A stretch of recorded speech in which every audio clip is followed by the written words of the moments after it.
DC motor में back EMF क्या चीज होती है और इसका एडवांटेज क्या होता है वो देखते हैं।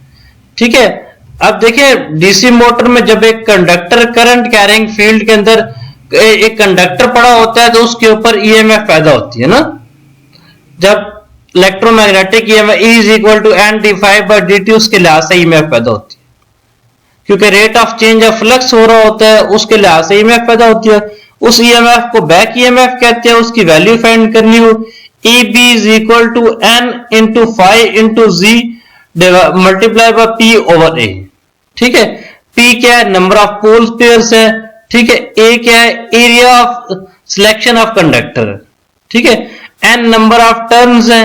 ठीक है, नंबर ऑफ उसकी जो स्पीड जा रही है आरपीएम में जा रही है, आप आरपीएम में होती है तो इसलिए इसको 60 से तकसीम कर दिया जाता है ताकि आरपीएस इनके प्रॉपर यूनिट में आ जाए।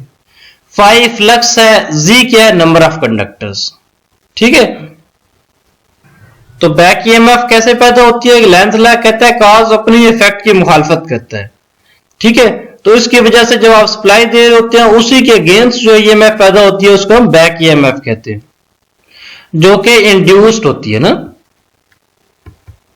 अब बैक ईएमएफ की वैल्यू कैसे फाइंड की जाती है, E B is equal to N five G divided by 60 into P over A.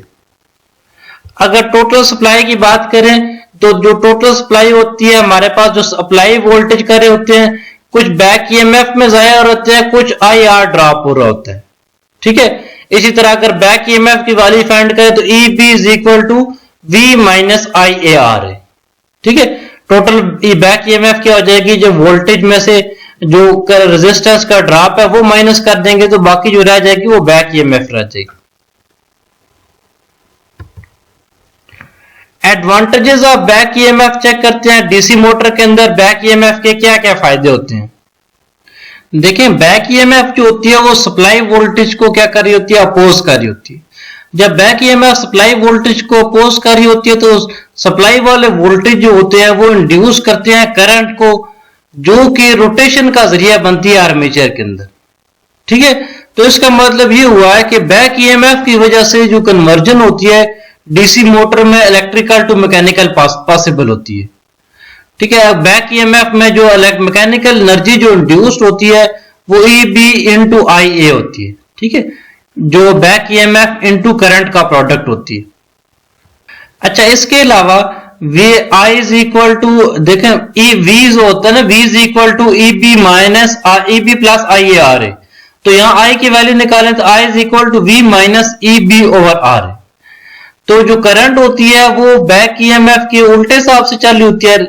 ठीक है, जब बैक ईएमएफ ज्यादा होती है तब करंट कम होती है, जब बैक ईएमएफ कम होती है तो करंट क्या होती है, ज्यादा होती है। अच्छा, अगर सिस्टम के ऊपर लोड ना लगाएं तो सारे वोल्टेज जो होते हैं बैक ईएमएफ में जा रहे होते हैं। अगर लोड इंक्रीज करें तो बैक ईएमएफ डिक्रीज हो जाती है। टार्क की रिक्वायरमेंट, स्पीड की रिक्वायरमेंट कम होने की वजह से स्पीड क्योंकि एकदम डाउन हो जाती है। इसी तरह अगर लोड इंक्रीज करें तो बैक ईएमएफ कम होने की वजह से करंट ज्यादा मिल जाती है सिस्टम को। तो इस तरह बैक ईएमएफ जो है सिस्टम को सेल्फ रेगुलेट बनाती है। हमारी मोटर जो है अपने आप को सेल्फ रेगुलेट कर लेती है इस प्रॉपर्टी की वजह से।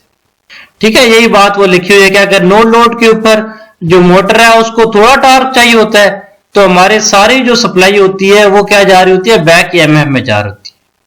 ठीक है, जब आप सडन लोड, जब अचानक से लोड अप्लाई करते हैं तो स्पीड ऑफ मोटर जो होती है वो डिक्रीज हो जाती है।